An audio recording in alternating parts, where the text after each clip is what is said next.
In addition to MediShield Life, we will soon introduce our second national insurance scheme, CareShield Life, next year. Mr. Pritam Singh asked for more transparency on the adequacy ratios and the assumptions behind premium pricing for these schemes. As a start, it must be remembered that MediShield Life and CareShield Life are not-for-profit long-term schemes.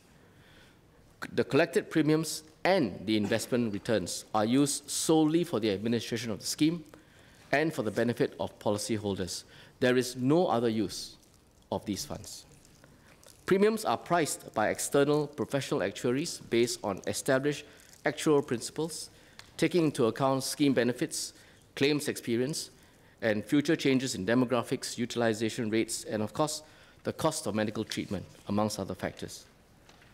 For MediShield Life, the actual claims experience has been close to the projections used in the pricing of premiums. In 2017, for example, our actual claims amounted to about 99% of expected claims. But we have to bear in mind that these are current year claims. MediShield Life is designed as a long-term scheme, and part of the premiums collected are set aside as reserves to support long-term commitments and to buffer against adverse scenarios such as a worse-than-expected claims experience. Further, to help with the affordability of premiums in advanced years, policyholders also pay ahead of their working ages so that their premiums rise by less in their older ages, when at that stage they become less economically active.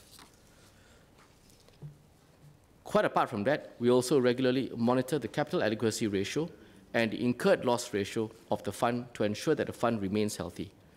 The capital adequacy ratio reflects the scheme's ability to meet its liabilities under adverse scenarios. MediShield Life's capital adequacy ratio for 2017 falls within the range of the private healthcare insurers. As part of our ongoing review of the MediShield Life claims limit, we will also be reviewing the scheme's capital adequacy ratio in tandem with its impact on premiums. The incurred loss ratio of the MediShield Life Fund over the last 5 years was approximately 97%, sufficient to ensure the sustainability of the scheme, but not excessive.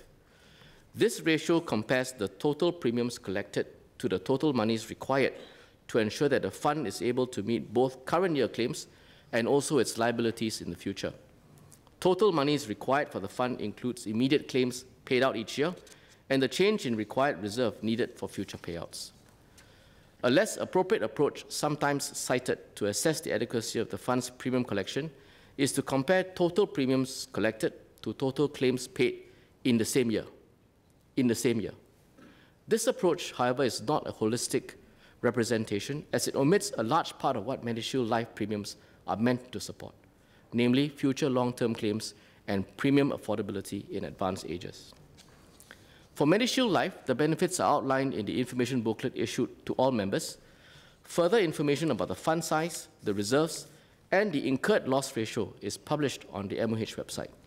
And the MediShield Life financial accounts are audited each year by an external auditor and then submitted to Parliament every year.